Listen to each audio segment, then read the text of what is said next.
தமிழக அரசியல்ல பாரதிய ஜனதா கட்சிக்கு இடம் கண்டிப்பாக இருக்கிறதாக நீங்க உணர்றீங்க? இரண்டு, இன்றைக்கு பாரதிய ஜனதா கட்சியினுடைய இந்த வகுப்புவாத அரசியலை தமிழக மக்கள் நிலைநிறுத்தி அதற்கான அக்ரிடேஷனை கொடுப்பாங்கன்னு நீங்க எப்படி நம்புறீங்க? வகுப்புவாதம் என்பது அங்க இல்லவே இல்லை. இவங்க எல்லாரும் வகுப்புவாத அரசியல் சும்மா அள்ளி போட்டு டெல்லியில் இருந்துதான் அதிமுக கையாளப்படுகிறதுங்கிற ஒரு பரவலான குற்றச்சாட்டு அதிமுகக்குள்ளே இருக்குது இல்லையா? அப்போ டெல்லியில இருந்து தான் காங்கிரஸ் தான் இயக்குது அதிமுகவை. பிரதமர் அவர்கள் பேச முயற்சித்த போது இவங்க போய் கேரோ பண்றாங்க. கேரோ பண்ணி அவர் சீட்டை முற்றுகையிட்டு முடியும்னா அவரை தாக்க முயற்சி பண்றாங்க.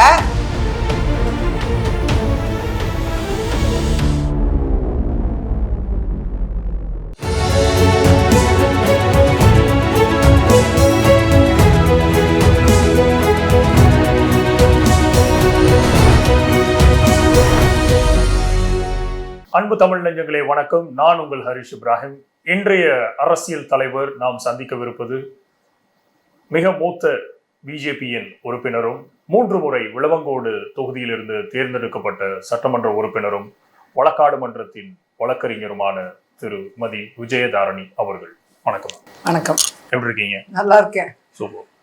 மிக முக்கியமாக எலெக்ஷன் நெருங்கி கொண்டிருக்குது. 2026 தேர்தல் ரொம்ப கூடிய விரைவில் நெருங்கி கொண்டிருக்கும் போது அரசியல் களத்தில் பிஜேபியினுடைய பங்கு என்னவாக இருக்கிறது தமிழக அரசியல் தேர்தல் களத்தில்? பிஜேபியை பொறுத்த வரைக்கும் ஸ்ட்ரக்சர்ட் பார்ட்டி. அந்த அளவில் தேசிய ஜனநாயக கூட்டணி அதிமுக தலைமையிலான கூட்டணி அமைய பெற்றிருக்கு. இப்போ பல்வேறு கட்சிகள் இணைஞ்சது. இப்போ ரீசெண்டாக பிரதமர் அவர்கள் வந்தப்போ நிறைய கட்சிகள் இணைந்து ஒரே மேடையில் கூட்டணி பலத்தை காண்பித்தார்கள். அது ஒரு பெரிய அடுத்த கட்டத்திற்கு அந்த கூட்டணி நகர்ந்து இருக்கிறது. அப்படிதான் பார்க்க வேண்டும். இன்னும் சிலர் வருவதற்கான வாய்ப்புகள் இருக்கு.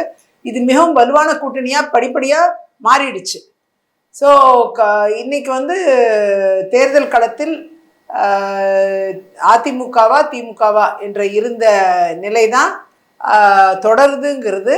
தேசிய ஜனநாயக கூட்டணி இங்கே, அங்கே ஐக்கிய முற்போக்கு கூட்டணி இல்லை இந்திய கூட்டணி என்று அங்கே திமுகவில் சொல்லுவாங்க.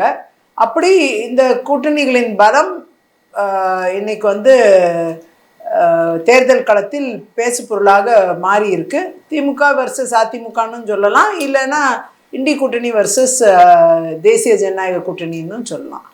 இந்த நீங்க சொல்ற இதுலயே ஒரு சில முரண்பாடுகளை இண்டி கூட்டணிங்கிறத தமிழக தேர்தல் களத்துல திமுகவினை பொறுத்தளவுக்கு அது திமுக தலைமையிலான ஒரு மாபெரும் அணியாகத்தான் கட்டமைக்கப்பட்டிருக்கிறது. அதைத்தான் எல்லா கூட்டணி கட்சியில் இருக்கக்கூடிய ஒவ்வொரு தலைவர்களும் அதைத்தான் முன்னிறுத்துறாங்க. ஆனா அதே ஒரு ஆஸ்பெக்டை எடுத்து நீங்க என்டிஏவினுடைய அலைன்ஸாக தற்பொழுது முன்னிறுத்தப்படக்கூடிய அமித்ஷா அவர்களுடைய கூற்று வேற மாதிரி இருக்குது. ஆனா அதை அதிமுகவினுடைய தலைவர் திரு எடப்பாடி பழனிசாமி அவர்கள் ஏற்க மறுக்கிறத பாக்குறோம். இது ஒரு விதமான ஒரு சலசலப்பு அந்த கூட்டணிக்குள்ள ஒண்ணும் இல்ல. அப்படி ஒரு சலசலப்பும் இல்ல. நீங்க தேசிய ஜனநாயக கூட்டணி அதிமுக தலைமையிலான கூட்டணி, அப்படிதான் இங்கேயும் இருக்கு. அங்க இண்டி கூட்டணி திமுக தலைமையிலான கூட்டணி, அப்படிதான் அங்க இருக்கு. இங்க அதே போல அண்ணன் எடப்பாடியார் அவர்கள் தலைமையில தான் இந்த கூட்டணி அமைஞ்சிருக்கு. இங்க தமிழ்நாட்டில் அதிமுக தலைமையிலான கூட்டணி அண்ணன் எடப்பாடியார் அவர்களை முன்னிறுத்திய கூட்டணி தான் இந்த தேசிய ஜனநாயக கூட்டணி களம் காண்கிறது. இதுல எந்த சலசலப்பும் இல்லை. சொல்ல போனா திமுக கூட்டணியில தான், இண்டி கூட்டணியில தான் காங்கிரஸும் திமுகவும் பெரிய சண்டை போர்க்களத்துல இருக்கிறாங்க. அங்கதான் பெரிய சலசலப்பு இருக்கு. உண்மையாவே சலசலப்பு விரிசல் எல்லாமே அந்த கூட்டணியில தான் இருக்கு. இப்போ காங்கிரஸ் பெரிய அளவுல ஒரு பிரச்சனையை உருவாக்கி இருக்கிறாங்க. அது திமுகவை பொறுத்த வரைக்கும் எப்பயுமே டெல்லியில இருந்து கோபாலபுரத்துக்கு வந்ததெல்லாம் போய் இப்போ கனிமொழி அவர்கள் ராகுல் காந்தியை டெல்லியில போய் சந்திக்க வேண்டிய சூழ்நிலைக்கு தள்ளப்பட்டிருக்காங்க திமுக. இப்போ அப்படிப்பட்ட ஒரு நிலையை தான் நம்ம பார்க்க வேண்டியதா இருக்கு. அந்த அளவுக்கு அந்த கூட்டணியில சலசலப்பு விரிசல் பிரச்சனை நிறைய நடந்துகிட்டு இருக்கு.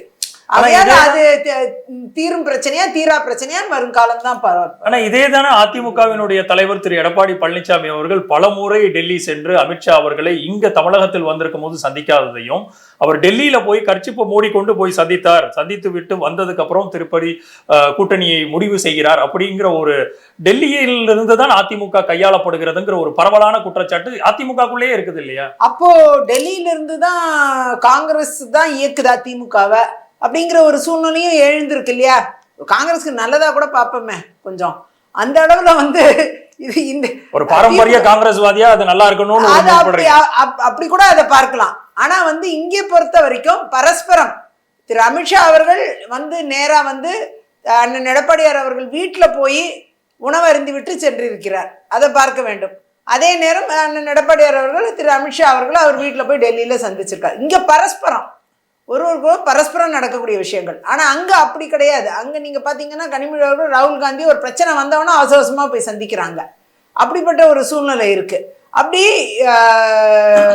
இயக்கக்கூடிய இடத்தில் யார் இருக்கிறார்கள் அப்படின்னு சொல்லி பார்க்கும் பொழுது இன்றைக்கு அந்த எட்ஜை வந்து காங்கிரஸ் கொஞ்சம் பெற்று இருக்கு. காரணம் மூன்றாவது ஒரு நபர் களத்துல இறங்குனதுனால காங்கிரஸ்க்கு அந்த ஒரு வாய்ப்பு கிடைச்சிருக்கு. அப்படிதான் நான் அதை பார்க்கிறேன். அந்த கூட்டணியில பயங்கரமான ஆர்குமெண்ட் போய்கிட்டு இருக்கு. பிரச்சனைகள், சலசலப்பு, பரபரப்பு நடந்துகிட்டு தான் இருக்கு திமுக கூட்டணியில. அதுதான் ஒற்றைவாதமா நம்ம பார்க்கணும். இங்க வந்து கூட்டணி வலிமை பெற்றுக்கிட்டே வருது.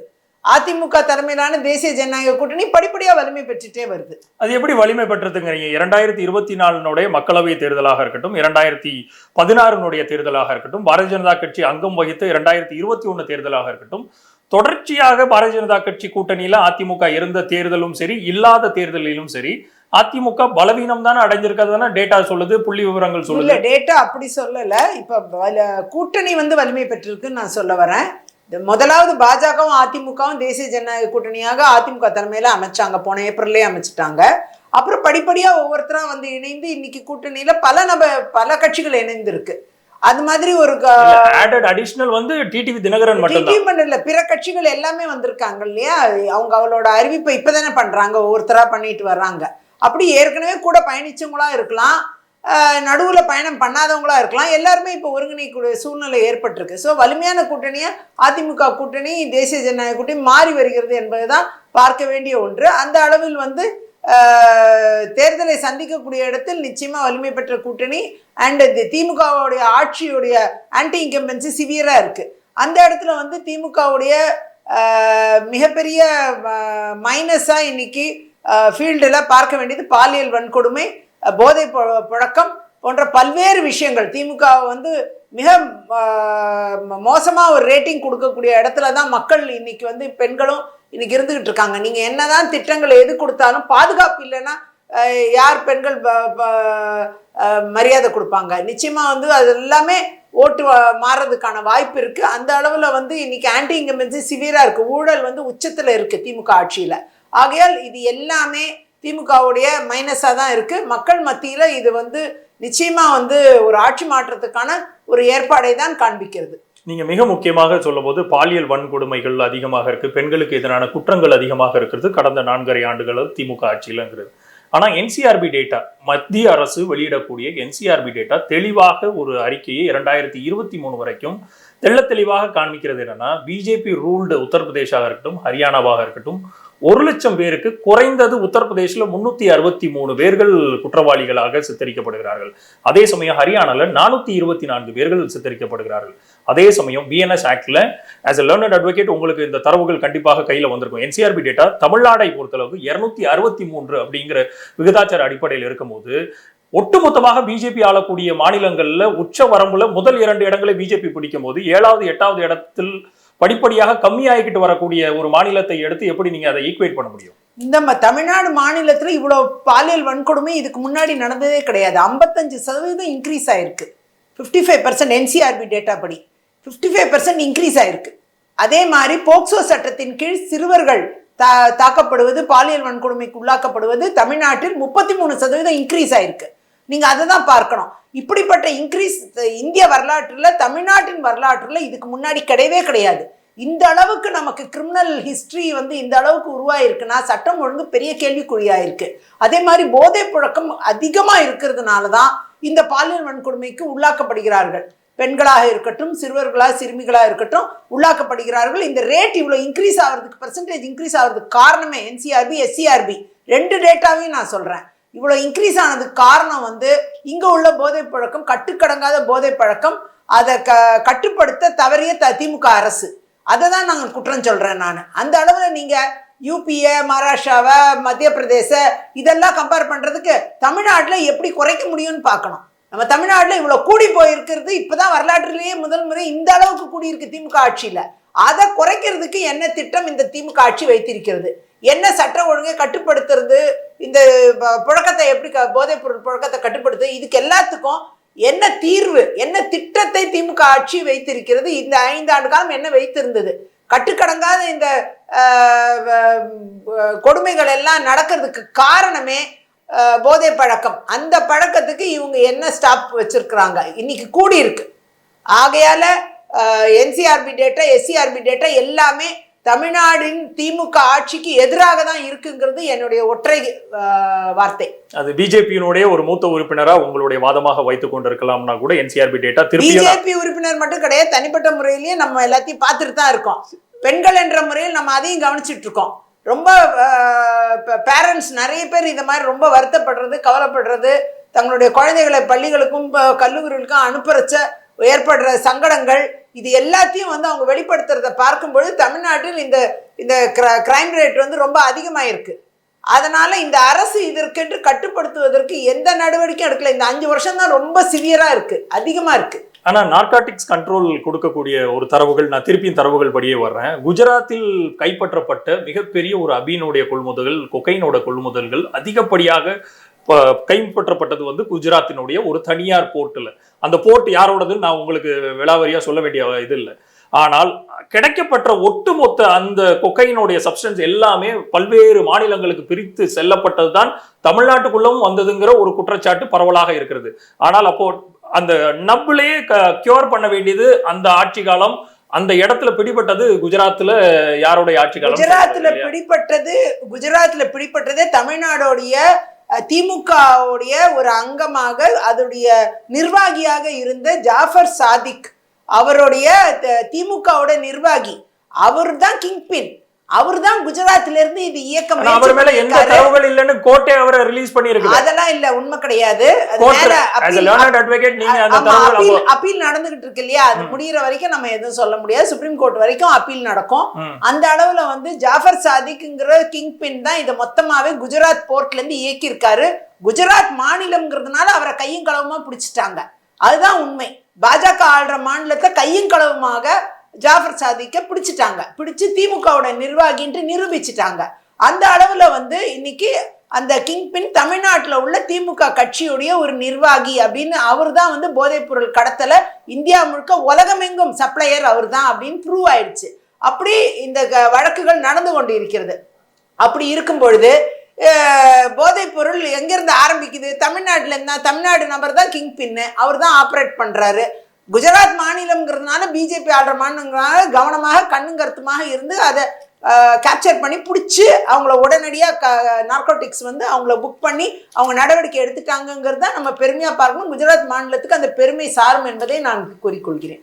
நான் இதை எப்படி எடுத்துக்கிறேன்னு எனக்கு தெரியல. ஏன்னா ஒரு குற்றவாளி இல்லை அப்படிங்கிறதை நீதிமன்றங்கள் உறுதி செய்து அவர் மேல எந்த பிரைம ஃபேசி எவிடன்ஸும் இல்லைங்கிறத விடுதலையான ஒரு நபரை, அதுவும் ஒரு கட்சியினுடைய ஒரு கொள்கையாக ஒரு சித்தாந்தமாக நீங்க நிலைநிறுத்த முற்படுவதை as a learned advocate இதை எப்படி நாங்க எடுத்துக்கொள்றோம்? போயிட்டு இருக்கு. அப்போ until proven guilty reason ஆமா, NCBயோட அப்பீல்ஸ் போயிட்டு இருக்குது. சுப்ரீம் கோர்ட் வரைக்கும் until proven guilty அவருக்கு ரிலீஃபே கிடையாது. சரி, அவர் தான் கடத்தினாருன்னு எல்லாம் உறுதி செய்யப்பட்ட ஒன்று. அந்த அளவுல அவங்க கேஸை நிரூபிக்க NCB டெஃபினட்டா முயற்சி பண்ணிட்டு இருக்கு. அது வரைக்கும் நீங்கள் திராவிட முன்னேற்ற கழகத்தை சித்தரிப்பது கரெக்டா இருக்குமான்னு திராவிட முன்னேற்ற கழகத்தோட நிர்வாகி தானே ஜாஃபர் சாதிக், வெளியால் கிடையாது. நீங்க 2-3 பேர் கூட ஒரு போட்டோ எடுத்துட்டு வந்தா அவங்கள திமுக சார்பாக நீங்க நிலைநிறுத்த முற்படுவது அவங்களோட பொலிட்டிக்கல் கனெக்ஷன். அவர் திமுகவுடைய போஸ்ட் ஓவர்சீஸோட தலைவராகவே இருந்திருக்காரு.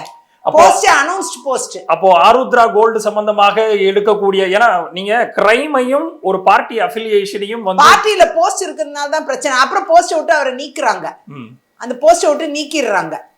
திமுக நீக்குது. அவங்க போஸ்ட்ல இருந்தவர் இல்லையா, அதை தானே நம்ம சொல்றோம். போஸ்ட்ல இல்லைன்னா நீங்க சொல்ற இதே கூற்றை நான் எடுத்துக்கிறேன், ஆஸ் ஜேர்னலிஸ்டா நான் எடுத்துக்கிறேங்கிற பார்வையில் எடுத்தா கூட, அப்போ ஒட்டு மொத்தமாக இன்றைக்கு பாரதிய ஜனதா கட்சியினர் பல்வேறு கற்பழிப்பு வழக்குல, பல்வேறு பாலியல் குற்றங்கள்ல, போக்சோ ஆக்ட் முதற்கொண்டு பல்வேறு இடங்கள் தமிழ்நாட்டில் உள்ளுக்கு இணையிற குற்றவாளிகளாக இருக்கிற பட்டியல் நம்மள்ட்ட இருக்குது.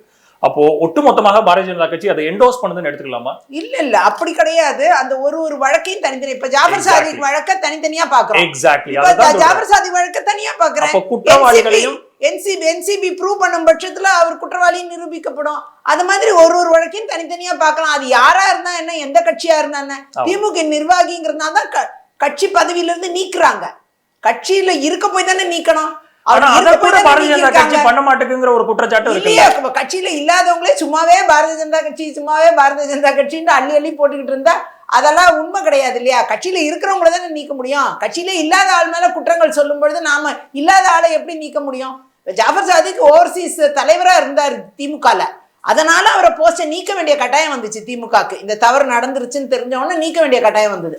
ஆனா அதே மாதிரி கட்சியில பாஜக கட்சியில இல்லாதவங்களே கிரைம்ல இருக்கிறவங்க எல்லாரும் பாஜக இருக்காங்கன்னு சொன்னா தப்பு இல்லையா? அப்ப அவர் கட்சியில இருந்தா தானே நீக்க முடியும். கட்சியில அறிவிக்கப்பட்ட போஸ்ட்ல இருக்கணும், இருந்தா தான் நீக்க முடியும். Okay, fair enough.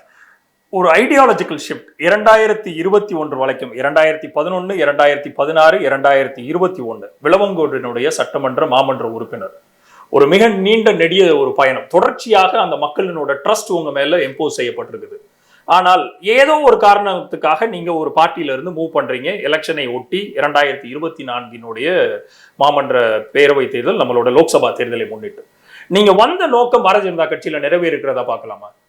இல்ல, அதாவது இப்ப எனக்கு பணிகள் கொடுக்கப்பட்டிருக்கு. நான் 23 ஆண்டுகள் தொடர்ந்து பணியாற்றிய பிறகுதான் எனக்கு ஒரு எம்எல்ஏ சீட் காங்கிரஸ்ல கொடுத்தாங்க. 23 இயர்ஸ்க்கு அப்புறம் தான். அப்படி 21 வரைக்கும் 3 தடவை ஜெயிச்சிருக்கேன் காங்கிரஸ்ல. தொடர்ந்து ஜெயிச்சிட்டு இருக்கிறவங்கள மீண்டும் களம் காண வைப்பதோ, இல்ல பாராளுமன்றத்துக்கு அங்கீகாரப்படுத்துவதோ, இல்ல சட்டமன்ற கட்சி தலைவர் 2 முறை ஜெயிக்கிறேன் அப்ப அதுக்கு அங்கீகாரப்படுத்துவதோ, அது எதுவுமே செய்ய மாட்டேன்னு சொல்லி ஒத்தப்படியில நின்ன காங்கிரஸ்ல நான் அதுக்கப்புறம் மக்கள் பணியாற்றுவதற்கோ அரசியல் பணியாற்றுவதற்கோ வாய்ப்பே இல்லாம கதவுகள் மூடப்பட்ட சூழ்நிலை, அப்படி ஒரு சூழ்நிலை ஏற்பட்டுருச்சு காங்கிரஸ்ல. அங்க அந்த மாதிரி ஒரு சூழ்நிலையில பாஜகவை பொறுத்தவரை அதே ஒரு தேசிய கட்சிங்கிறதுனால நான் ஒரு முடிவெடுத்து நகர்ந்து செல்கிறேன். அதே பாஜகல இப்ப நான் இன்னும் இணைந்து 23 மாசங்கள் இன்னும் ஆகலை. அதனால 23 ஆண்டுகள் காத்திருந்தேன்னா 23 மாதங்கள் காத்திருக்க முடியாது. என்னை அடுத்த கட்டத்திற்கு மாநில அளவில் ரெக்கக்னைஸ் பண்ணி இப்போ பொறுப்பாளரெல்லாம் போட்டிருக்காங்க. போட்டு நான் சில பணிகள், எஸ்ஐஆர் ஒர்க்கு, இது எல்லா ஒர்க்கும் நடந்துட்டு இருக்கு. மீடியா ஒர்க்கு, இது எல்லாமே என்னை பணிகளில் ஈடுபடுத்தி என்னுடைய பணிகள் நடந்துட்டு தான் இருக்கு. இப்போ உரிய அங்கீகாரம் என்பது படிப்படியாக அங்கீகரிக்கப்படும் சொல்லி இருக்கிறாங்க. அந்த பணிகள் நடந்துகிட்டு இருக்கு. இப்போ தேர்தல் களமும் நெருங்கிடுச்சு. இப்போ தேர்தலையும் என்னுடைய பணிகள் என்னவா இருக்குங்கிறத கட்சி என்ன சொல்கிறதோ அந்த அடிப்படையில் முடிவெடுப்பேன். ஏன்னா திரு செல்வ பெருந்தகை பதவியேற்ற காலத்துல கரெக்டா நீங்க அப்ப வெளியில வரீங்க. 2024 தேர்தலில் உங்களுக்காக சட்டப்பேரவையினுடைய தலைவராக உங்களுக்கு அந்த பொறுப்பு வழங்கப்பட வேண்டும். அது மறுக்கப்படுகிறது. அதை ஒட்டி நீங்க வெளியில வரீங்க. ஆனால் அட்லீஸ்ட் உங்களை 2024 லோக்சபா தேர்தலில் கூட அதற்கான சீட்டையும் கொடுக்கவில்லை. அதே சமயம் நீங்க கடந்த 2 ஆண்டுகளாக பாரதிய ஜனதா கட்சியில உங்களுக்கு மிக முக்கியமான பதவிகள், உங்களுக்கு பின்னாடி வந்தவர்கள் கூட இன்றைக்கு முன்னிலைப்படுத்தப்படும் போது நீங்கள் அவ்வளவு பெரிய ஒரு பேர் இயக்கத்திலிருந்து வந்ததுக்கு அப்புறம் கூட அந்த ரெகனைசேஷன் இன்னும் உங்களுக்கு தமிழக அரசியலையும் தேசிய அரசியலையும் கொடுக்கப்படவில்லை அப்படிங்கிறது ஒரு விமர்சனமாக வைக்கப்படுகிறது. இதை அது விமர்சனமா தொடர்ந்து இருந்துகிட்டு தான் இருக்கும். அதை பத்தி நான் கவலைப்பட வேண்டிய அவசியம் இல்லை. என்னை அங்கீகாரப்படுத்தி என்னை பணிகளில் ஈடுபடுத்தியிருக்காங்க. இனிமே அங்கீகாரம் என்பது நிச்சயமா அடுத்த கட்டத்திற்கு நகர்த்துவதற்கான வாய்ப்புகள் இருக்குன்னு நான் நினைக்கிறேன். நான் பொறுமையா இருக்கணும்னு மட்டும் எனக்கு தெரியும். தமிழக அரசியல்ல பாரதிய ஜனதா கட்சிக்கு இடம் கண்டிப்பாக இருக்கிறதா நீங்க உணர்றீங்களா? ஏன்னா தமிழக அரசியல் களம் எப்பவுமே பாரதிய ஜனதா கட்சி ஒரு தூரத்துல இருந்தே தான் வைத்திருக்குது.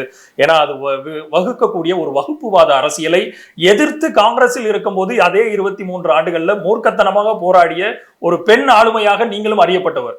அப்போ அந்த ஐடியாலஜிக்கல் ஷிஃப்டை எப்படி வித்தின் ஒரு 2 வருஷத்துல ஏற்க முடியுது? நம்பர் 1.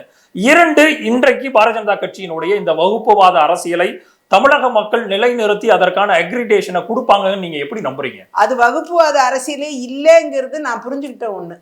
அதனாலதான் என்னோட ஷிஃப்டே 23 வருஷம் கழிச்சு. ஆமா, 23 வருஷம் அது வகுப்புவாத அரசியல்னு நாம நினைச்சு தவறுங்கிறத பாஜக நிரூபிச்சிருச்சு. அந்த அளவுல எப்படி ஏதாச்சும் ஒரு அவங்களுக்கு எல்லா தளத்திலையும் ஈக்குவலா இருக்காங்க. அது உள்ள போன பிறகுதான் எனக்கே அதோடைய புரிதலே இருக்கு. அந்த அளவுல எல்லாருக்குமான இடம் அங்க இருக்கிறது அப்படிங்கிறது தான் பாஜகவுடைய நிலைப்பாடு. எல்லாருக்குமான இடம்னா எப்படி சொல்றீங்க? அனைத்து ஜாதி மதம் எல்லாத்தையும் கடந்து எல்லாருக்குமான ஒரு தளம் என்பது பாஜக ஒரு தேசிய கட்சி. தேசிய நலனின் அக்கறை கொண்டவர்கள், தேசியத்தை விரும்பக்கூடியவர்கள் அப்படிங்கிறத நிலைநிறுத்தக்கூடிய இடத்துல இருந்ததுனால தான் நான் பாஜகவை சூஸ் பண்ணேன். அந்த இடத்துல வந்து அது மாதிரி ஒரு தளத்தில் பயணிக்கக்கூடியவர்களாக அவர்கள் இருந்து கொண்டிருக்கிறார்கள். நான் நேராக பார்க்குறேன். அதனால தான் எனக்கு அது வந்து சரியாப்படுது. அதனால என்னை பொறுத்தவரை அப்படி வகுப்புவாதம் என்பது அங்கே இல்லவே இல்லை. இவங்க எல்லாரும் வகுப்புவாத அரசியல் சும்மா அள்ளி போட்டு பேசணுங்கிறதுக்காக திமுக வந்து தன்னுடைய அரசியல் ஸ்ட்ராட்டஜி வின் பண்ணணும், தன்னுடைய நிலைப்பாடு இங்கே நிலை நிற்கணும்னா வகுப்புவாத அரசியல்னு பாஜகவை சொல்லணும், ஹிந்தி திணிப்புன்னு கத்தணும் மத்திய அரசை எதிர்த்து, இதை நீட்டு, அத மாதிரி காவிரி இஷ்யூ, இந்த மாதிரி ஒரு 4 விஷயத்தை வச்சுக்கிட்டு இப்ப காவிரி வரவே வராது. ஏன்னா அங்க காங்கிரஸ் ஆட்சி புரியறதுனால இங்க வாயே திறக்க மாட்டேங்குது திமுக காவிரி இஷ்யூல. அது மாதிரி எல்லா விஷயத்துலையும் பாத்தீங்கன்னா இந்த மாதிரி ஏதாவது ஒண்ணு அடைமொழியா வச்சுக்கிட்டு அடையாளமா வச்சுக்கிட்டு ஒரு அரசியல் பண்ணி தாங்க குடும்ப ஆட்சி வந்துடணும். அதுக்காக இந்த திராவிட முன்னேற்ற கழகம், டபா முன்னேற்ற கழகம் பண்ற வேலை இது. அது ஒன்று தான் இங்கே தமிழ்நாட்டில். அதனால தான் வகுப்புவாத அரசியல், இந்தியா முழுக்க அந்த வகுப்புவாத அரசியல்லாம் ஒன்றும் எடுபடல. மக்கள்லாம் புரிஞ்சுக்கிட்டாங்க. 20 மாநிலத்தில் பிஜேபி இருக்கு இன்னைக்கு. அப்படி இந்தியா முழுக்க சென்ட்ரல் கவர்மெண்ட் 3வது தடவை பிரதமர் மோடியோடைய ஆட்சி, பாஜக ஆட்சி இன்னைக்கு நிலவில் இருந்துகிட்டு இருக்கு. வகுப்புவாத அரசியல்னு இந்தியா முழுக்க ஒன்று புரிஞ்சுக்குவாங்க, தமிழ்நாட்டில் மட்டும் வேற புரிஞ்சுக்குவாங்க. அப்படிங்கிறத இவங்க திமுக தொடர்ந்து செய்யக்கூடிய ஒரு துரோக அரசியலின் அடிப்படை. மக்களை ஏமாற்ற ஒரு தன்மை திமுகவிடம் இருந்து கொண்டிருக்குது. அதனால வரக்கூடிய ஒரு விளைவு தான் தமிழ்நாட்டில் இந்த எஃபெக்டை தவிர அப்படி ஒரு வகுப்புவாத அரசியலே பாஜகவிடம் கிடையவே கிடையாது. ஒரு 4 விஷயத்தை வச்சுக்கிட்டு மக்களை ஏமாத்திக்கிட்டு இருக்காங்க தமிழ்நாட்டில். மக்களாகிய நீங்கள் ஏமாந்து விடாதீர்கள். நீங்க சொன்ன 4 முக்கியமான நிகழ்வுகளுமே வந்து தமிழகத்தினுடைய நாடி துடிப்பு. நீட் பல மாணவர்களை திமுகவுடைய நாடி துடிப்பு. நான் ஓகே சொல்லுங்க. அது தமிழகம்லாம் இல்ல, திமுகவுடைய நாடி துடிப்பு. நீட்டை பொறுத்தவரை நான் சொல்லிக்கிறேன். நீட் வந்து தமிழகத்தினுடைய கிட்டத்தட்ட 20க்கும் மேற்பட்ட தமிழக மாணவர்களை கொன்று குவித்திருக்கிறது. நம்பர் 1. 2, ஹிந்தி திணிப்புக்கு எதிராக பல்வேறு 100 கணக்கான உயிர் பலிகள் ஏற்பட்டதுக்கு அப்புறம் இன்றைக்கு 2 லாங்குவேஜ் பாலிசியில எஃபெக்டிவா கொண்டு வந்திருக்காங்கன்னு கேட்டீங்கன்னா பல்வேறு இண்டஸ்ட்ரீஸ் அதை காமிக்குது. நம்பர் 2. 3வதாக நீங்க சொல்லக்கூடிய காவேரிங்கிறது உயிர் நாடி துடிப்பு. தஞ்சாவூர் போன்ற ரைஸ் பவுலாக கருதப்படக்கூடிய தமிழ்நாட்டில் இப்ப ஏற்பட்ட தமிழகத்தினுடைய தமிழர்களை வஞ்சிக்கக்கூடிய இவ்வளவு திட்டங்களை தீட்டக்கூடிய ஒன்றியத்தில் இருக்கக்கூடிய அரசாங்கத்திற்கு எதிராக உங்களை கருத்து சொல்லணும்னு விருப்பப்படல. ஆனால் தமிழக மக்களுக்கு ஒரு நேர் எதிராக நிற்கக்கூடிய ஒரு சித்தாந்தத்தை வகுப்புவாத அரசியல் இல்லைன்னு நீங்க சொல்றீங்க.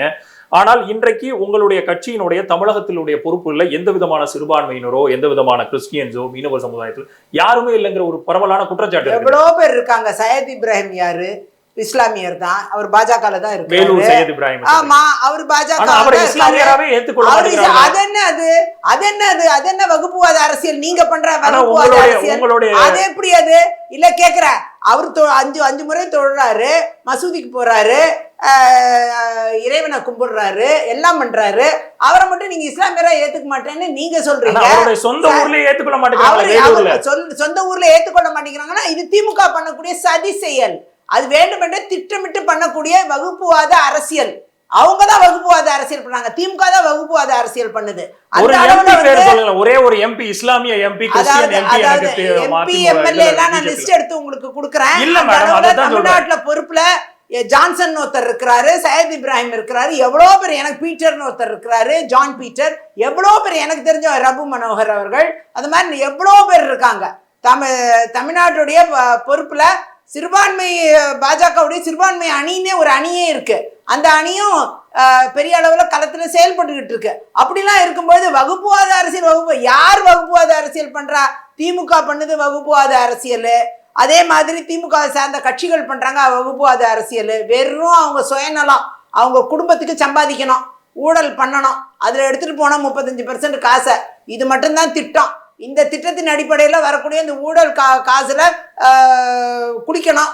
அதனால வரக்கூடிய அந்த ஆட்சி தேவை. அந்த ஆட்சி பணம் சம்பாதிக்க வசதியா இருக்கு தமிழ்நாட்டில். அந்த ஆட்சி அவசியமான ஆட்சி என்பதால வகுப்புவாத அரசியல் ஆயிடும். மற்றவங்களாம் வகுப்புவாதம் ஆயிடுவாங்க, இவங்க மட்டும் நல்லவங்களாயிருவாங்க. அது எப்படி? அது எப்படி? அதெல்லாம் ரொம்ப தவறான விஷயம். இந்தியா முழுக்க வகுப்புவாதம் இல்லாத பாஜக தமிழ்நாட்டில் மட்டும் வகுப்புவாதம் ஆயிடுதா? இது என்ன கேலி கூத்தா இருக்கு? இதெல்லாம் தவறான ஒன்று. இஸ்லாமியர்கள் கிறிஸ்தவர்களை மதிக்கக்கூடிய ஒரு கட்சியா பாஜக இருந்துகிட்டு இருக்கு இன்னைக்கும். இன்னைக்கு எந்த இஸ்லாமியருக்கு என்ன தவறு நடந்திருக்கு, எந்த கிறிஸ்தவருக்கு என்ன தவறு நடந்திருக்கு தமிழ்நாட்டில்? இல்லை ஏதாவது அவங்களுக்கு எதிரான விஷயங்கள் நடந்திருக்கா? முத்தலாக்கு ரத்து செய்யப்பட்டிருக்கு, அது இஸ்லாமிய பெண்களுக்கு நல்ல விஷயம். அந்த விஷயம் வந்து இன்னைக்கு சட்டமாக்கப்பட்டிருக்கு. இஸ்லாமிய பெண்கள் எல்லோருமே பாஜகவுக்கு ஓட்டு போடணும், சொல்ல போனா அதிமுகவுக்கு ஓட்டு போடணும். இதுக்காகவே அத்தனை இஸ்லாமிய பெண்களும் ஓட்டு போடணும். இதுதான் என்னுடைய கோரிக்கை. இது அவங்களுக்கு எதிரான மிகப்பெரிய ஒரு சட்டம் வந்து அவங்களுக்கு எதிரான ஒரு விஷயத்தை தடுத்து நிறுத்திருக்கு. ஷாபானு கேஸ்ல இருந்து எல்லா வழக்குகளும் பாத்தீங்கன்னா அதுக்கப்புறம் நடந்த பல்வேறு வழக்குகள் எல்லாமே இஸ்லாமிய பெண்களுக்கான விடுதலையை பெற்று தந்திருக்கு. இன்னைக்கு அதை நம்ம பெருமையா நினைக்கணும். அந்த அளவுல இஸ்லாமியர்களும் நான் பாஜகவை சப்போர்ட் பண்ணா அதிமுகவை சப்போர்ட் பண்ணணும். இதுதான் ஒரே நிலைப்பாடா இருக்கணும். இந்த திமுக பண்ணக்கூடிய இந்த திருட்டு அரசியலுக்குள்ள போய் ஊழலுக்கு துணை போய் ஒரு குடும்பமே சம்பாதிக்கிறதுக்கு விட்டுறக்கூடாது. அதிமுகவுக்கு பாஜக மற்றும் அனைத்து தேசிய ஜனநாயக கூட்டணியில் இருக்கக்கூடிய எல்லா கட்சிகளுக்கும் வாக்களிக்கிறதுக்கு நிச்சயமா இஸ்லாமிய மக்களும் கிறிஸ்தவ மக்களும் நிச்சயமா முன் வருவார்கள் என்பது என்னுடைய நம்பிக்கை. நீங்க சொன்ன ஊழல் குற்றச்சாட்டுல இருந்து நான் தொடர்ச்சியா ஒரு கேள்வி கேட்கிறேன். 12 ஆண்டுகளமாக பாரதிய ஜனதா கட்சி, நீங்க சொல்ற மாதிரி 3 முறைகளாக பாரதிய ஜனதா கட்சி ஆட்சியில் இருக்குங்கிறீங்க. ஆனால் 400 பார் அப்படிங்கிற ஒரு கேம்பெயின் மூலியமாக திரு மோடி அவர்கள் 3வது முறை பதவிக்கு வர்றதுக்குரிய எத்தனித்தார். ஆனால் தொடர்ச்சியாக 400 இடங்களுக்கு மிகாமல் வின் பண்ணுவேன்னு சொன்ன இடத்துல இன்றைக்கு 240 தொகுதிகளாக சுருங்கி ஒரு மைனாரிட்டியினுடைய அரசாங்கமாகத்தான் நடைபெற்று கொண்டிருக்கு. ஸோ தெர் இஸ் நத்திங், ஒரு அது என்ன சொல்றது, ஒரு தம்பிங் மெஜாரிட்டியா இந்த ஆட்சி அமையுதான்னு கேட்டீங்கன்னா இல்லை, அப்படிங்கிறதான நிதர்சனமான உண்மை. அது எல்லாம் தாண்டி 12 ஆண்டுகளமாக சிபிஐ, ஐடி, இடி போன்ற பல்வேறு துறைகளை வைத்து பாரதிய ஜனதா கட்சி அல்லாத மாநிலங்கள்ல பல்வேறு ஏவல் துறையாக செயல்படுதுங்கிறது எதிர்கட்சிகளோட குற்றச்சாட்டு. நீங்க சொல்ற அதே திமுக மேல எத்தனிச்சு அதை ஏவி விட்டிருந்தாலும் நீங்கள் இந்நேரம் ஊழல் குற்றச்சாட்டை நிரூபித்திருந்தீர்கள் என்றால் நேரடியாக ஒரு கேக் வாக் மாதிரி இருந்திருக்கும் இல்லையா தமிழ்நாட்டுல உங்களுடைய வருகை? அதாவது இன்னைக்கு வந்து இந்த ஏவல் துறையா பயன்படுத்துறாங்க, இடியை பயன்படுத்துறாங்க, சிபிஐ பயன்படுத்துறாங்க, இதெல்லாம் ஒரு தவறான ஒரு விஷயம். அந்த அளவுல ஊழலே நடக்கலையா? இன்னைக்கு இடி வந்து 3 கம்ப்ளைண்ட் கொடுத்துட்டாங்க. உள்ளாட்சித்துறை அமைச்சர் திரு நேரு மேல 3 கம்ப்ளைண்ட் கொடுத்துட்டாங்க, ஒரு நடவடிக்கை கூட எடுக்கல. அப்போ இப்போ போலீஸ் துறை என்ன செஞ்சுக்கிட்டு இருக்கு தமிழ்நாட்டுல? அப்போ இந்த ஊழலுக்கு துணை போயிட்டு தான் இருக்கிறாங்க. இதுதான் உண்மை. அந்த அளவுல வந்து எந்த வகையிலையும் சட்டத்தை மீறி இடிஐ, சிபிஐயோ யாருமே சட்டத்தை மீறி எதுவுமே செய்யறது இல்லைங்கிறத இந்த ஒரு உதாரணமே சாட்சி. அந்த அளவுல வந்து இன்னைக்கு சிபிஐ தன்னுடைய பணிகள், கோர்ட் என்ன ரெஃபர் பண்றாங்களோ அந்த வழக்குகள் என்ன போதோ அந்த வழக்குகளை எடுத்து நடத்திக்கிட்டு இருக்காங்க. உடனே அது ஒரு குற்றச்சாட்டு வைக்க வேண்டியது. அப்படி சிபிஐ, இடி இவங்க எல்லாரும் உண்மையாவே இவங்க மேல நடவடிக்கை எடுத்திருந்தாங்கன்னா இன்னும் நல்லா இருந்திருக்குங்கிறது என்னுடைய பார்வை. ஆனா எந்த நடவடிக்கையும் எடுக்கல, ஒண்ணுமே செய்யல. நிறைய தவறுகள் நடந்துட்டு தான் இருக்கு. ஆனா ஒரு நடவடிக்கையும் இவங்களை பொறுத்த வரைக்கும் அத்தனை ஊழல்களுக்கும் இதுக்கும் எல்லாத்துக்கும் சார்ஜ் ஷீட் போட சொல்லி கம்ப்ளைண்ட் மேல கம்ப்ளைண்ட் கொடுத்துட்டு தான் இருக்காங்க. ஆனா தமிழ்நாடு காவல்துறை எதுவுமே செய்யாம உறங்கி கொண்டு இருக்கிறது என்பதுதான் உண்மை. அந்த அளவுல வந்து தமிழ்நாடை பொறுத்த வரைக்கும் இந்த காவல்துறை, ஏவல் துறை, இந்த சிபிஐ துறை, இடி துறை இது எல்லாத்தையும் பயன்படுத்தினது காங்கிரஸ் தான். மாடியில இடியை விட்டு ரெய்டு விட்டுட்டு கீழே உட்காந்து கூட்டணி பேசுனது தான் காங்கிரஸும் திமுகவும். இது நாம மறந்துடக்கூடாது. இதெல்லாம் அப்ப நடந்த கதை, இப்ப கிடையாது. நீங்க மறந்துட்டு இப்ப கேட்டுக்கிட்டு இருக்கீங்க. ஆனால் ஐடி, இடி டிபார்ட்மெண்ட்டுடைய ரெக்கார்டு என்ன சொல்லுதுன்னா 100.9% மாத்திரம்தான் அதோடைய எண்ட் ரிசல்ட்டே காணப்படுகிறது. அதிகப்படியாக 99.9% இது வந்து பொலிட்டிக்கல் வெண்டேட்டாக்காக உருவாக்கப்பட்ட கேஸ். அதுல பாரதிய ஜனதா கட்சியினுடைய எம்பி, எம்எல்ஏ ஒருத்தர் கூட கிடையாது. அப்போ இதை எப்படி நீங்க எடுத்துக்கணும்னு நினைக்கிறீங்க? தவறு இருந்தா யாரா இருந்தாலும் ஆக்ஷன் எடுக்கலாங்க. அதெல்லாம் தப்பு கிடையாது. யாருமே எந்த தவறும் பண்ணவில்லை. அதாவது தவறு இருந்தா சுட்டி காமிங்க, அது ஆக்ஷன் எடுக்கிறதுக்கு நீங்களே போய் கோர்ட்ல போட்டு பிரதம மந்திரி மேலேயே தவறு இருக்குன்னு சொல்றாங்களே. பிஎம் கேர் ஃபண்ட் என்னாச்சு, இது என்னாச்சுன்னு தொடர்ச்சியாக என்னாச்சுன்னு ஏன் கேக்குறீங்க? போய் சிபிஐ ஒரு மனுவை கொடுங்க, அதுக்கப்புறம் அதை என்கொயரி பண்ண சொல்லுங்க, சுப்ரீம் கோர்ட் போங்க, ஒரு ஆர்டர் வாங்கிட்டு வாங்க நிரூபிச்சு, அதுக்கப்புறம் என்கொயரி நடக்கட்டும், எஃப்ஐஆர் போட்டோம். இதெல்லாம் போட முடிஞ்சா பண்ணுங்களேன். முடியாதுல்ல, இது வரைக்கும் பண்ணலையே. சும்மா வாயில அள்ளி அள்ளி விட்டுக்கிட்டு இருக்கீங்க, பெதற்றிக்கிட்டு இருக்கீங்க, சொல்லிட்டு இருக்கீங்களே தவிர உங்களால எதுவுமே போய் கான்கிரீட்டா எதுவுமே செய்ய முடிஞ்சா? பண்ணணும்னா பண்ணலாம். நான் வழக்கறிஞர் முறை எனக்கு நல்லா தெரியும். ஒரு கேஸ் இப்ப நேரு மேல கேஸ் வந்து ப்ராப்பரா இடி வந்து டிஜிபிக்கு பெட்டிஷன் கொடுக்கணும், அந்த ப்ராப்பரா பண்ணியிருக்காங்க. இப்ப டிஜிபி தான் அதை எஃப்ஐஆர் ஆக்கணும், அதை ஆக்காம உட்காந்துட்டு இருக்காங்க. அதுலதான் தப்பு நடக்குது. ஆனா இது மாதிரி பிரதமர் மேல குற்றச்சாட்டு, வேற யாராவது அமைச்சர் மேல குற்றச்சாட்டு, ஏதாவது எம்பி மேல குற்றச்சாட்டு, பாஜக எம்பி மேல அப்படிலாம் இருந்தா அது இந்நேரம் உண்மையான குற்றச்சாட்டுகளா இருந்துச்சுன்னா அது வந்து அந்த துறை ரீதியா வந்து பெட்டிஷனை கொடுத்துட்டு அது மேல நடவடிக்கை என்ன சுப்ரீம் கோர்ட்ல ஆர்டர் வாங்கி அதை நடவடிக்கை எடுக்க வைக்க முடியும். இதெல்லாம் சாத்தியம்தான் இந்த நாட்டுல. அப்ப இது எதுக்குமே முன்னெடுக்காத எதிர்கட்சிகள் சும்மா வாய் பிடிச்சதோ மாங்காய் பிடிச்சதோன்னு உளறிக்கிட்டு இருக்காங்களே தவிர இதுல ஒண்ணுமே உண்மை கிடையாது. அதனாலதான் அவங்க எந்த ஸ்டெப்பும் எடுக்கிறது இல்லை. அப்பப்ப எலெக்ஷன் வரும்போது மட்டும் எதையாவது ஒரு அடைமொழியா அவுத்து விட்டு போவாங்க. இதுதான், வேற எதுவுமே இதுல உண்மை கிடையாது. இது எல்லாத்தையும் நிரூபிக்கணும்னு ஒட்டுமொத்த எதிர்க்கட்சியும் பாராளுமன்றத்திற்கு வாருங்கள் திரு பிரதமர் அவர்களே அப்படின்னு கூப்பிட்டா கூட பெண் எம்பிக்களை வைத்து அடிக்க வர்றாரு அப்படிங்கிற ஒரு குற்றச்சாட்டை இன்றைக்கு எழுப்பி இருக்கிறார்கள் ஒட்டுமொத்தமாக பாரதிய ஆமா, இது மாண்பற்ற முறையில் நடந்திருக்கு. நேற்றைய தினம் ஏன் வரமாட்டேங்கிறார் பிரதமர்? ஏன் வந்து அவர் பதிலுரை ராகுல் காந்தி அவர்களை பதிலே சொல்ல முடியாம அவர் கேட்கிற கேள்விகளுக்கு பதில் சொல்றது ரெண்டாம் பட்சம். ஒரு எல்ஓபி லீடர் ஆஃப் ஆப்போசிஷன் கேட்கவே கூடாதுங்கிறது என்ன? ராகுல் காந்தி பேசவே இல்ல. பிரதமர் அவர்கள் பேச முயற்சித்த போது இவங்க போய் கேரோ பண்றாங்க. கேரோ பண்ணி அவர் சீட்டை முற்றுகிட்டு முடியும் அவரை தாக்க முயற்சி பண்றாங்க. அவரை தாக்க முயற்சி பண்ணி, ஏன்னா பார்லிமெண்ட் கார்டனுக்குள்ள எஸ்பிஜியோ பிரதமருடைய செக்யூரிட்டி இவங்க யாருமே உள்ள வர மாட்டாங்க. ஏன்னா பார்லிமெண்டோட மாண்பை எல்லா எம்பிஸும் அந்த எல்லாம் காப்பாத்துவாங்கங்கிற, எதிர்கட்சிகள் காப்பாத்துங்கிற நம்பிக்கையில தான் பிரதமரும் பாதுகாப்பை உள்ள வச்சுக்கிறது இல்லை. ஆனா இவங்க பாதுகாப்பை மீறி அவருடைய பாதுகாப்பு வளையத்துக்குள்ளேயே போய் அவரை தாக்குறதுக்கு முயற்சி பண்ணது ரொம்ப ஒரு மாண்பற்ற ஒரு செயல், தரக்குறைவான ஒரு செயல். எதிர்கட்சி தலைவர் வந்து இந்த பெண் எம்பிக்களை முன்னாடி விட்டு ஏதோ இந்த உலக நாடுகள்ல இந்த எக்ஸ்ட்ரீமிஸ்ட்லாம் பண்ணுவாங்கல்ல, இந்த மாதிரி பெண்களையும் குழந்தைகளையும் முன்னாடி விட்டு கேடயமா பயன்படுத்துவாங்க பாருங்க, அந்த மாதிரி பெண் எம்பிக்களை முன்னாடி விட்டு பிரதமரை தாக்க முயற்சி பண்ணியிருக்காங்க. இவ்வளவு கேவலமான மட்டமான வேலையில எதிர்கட்சி தலைவர்கள் ஈடுபட்டு இருக்காங்க. இது கண்டனத்துக்குரியது மட்டும் கிடையாது, தண்டனைக்குரியதும் கூட. 2026 உங்களை ஒரு வெற்றி வேட்பாளராக திருப்பியும் அதே சட்டமன்றத்திற்குள்ள அடியெடுத்து வைக்கக்கூடிய நாட்களை எண்ணிக்கொண்டிருக்கிறோம். தொடர்ந்து இணைந்திருக்கிறோம். ரொம்ப நன்றி. செய்திகளை உடனுக்குடன் தெரிந்து கொள்ள கீழ்கண்ட கேபிள் மற்றும் டிடிஹெச் நெட்வொர்க்குகளில் எம்நாடு செய்தி தொலைக்காட்சியை காணுங்கள். பாதகம் செய்பவரை கண்டால் நாம் பயம் கொள்ளலாகாது பாப்பா. மோதி மிதித்து விடு பாப்பா, அவர் முகத்தில் உமிழ்ந்து விடு பாப்பா. அண்மை செய்திகளை உடனுக்குடன் தெரிந்து கொள்ள இணைந்திருங்கள் எம்நாடு தொலைக்காட்சியுடன்.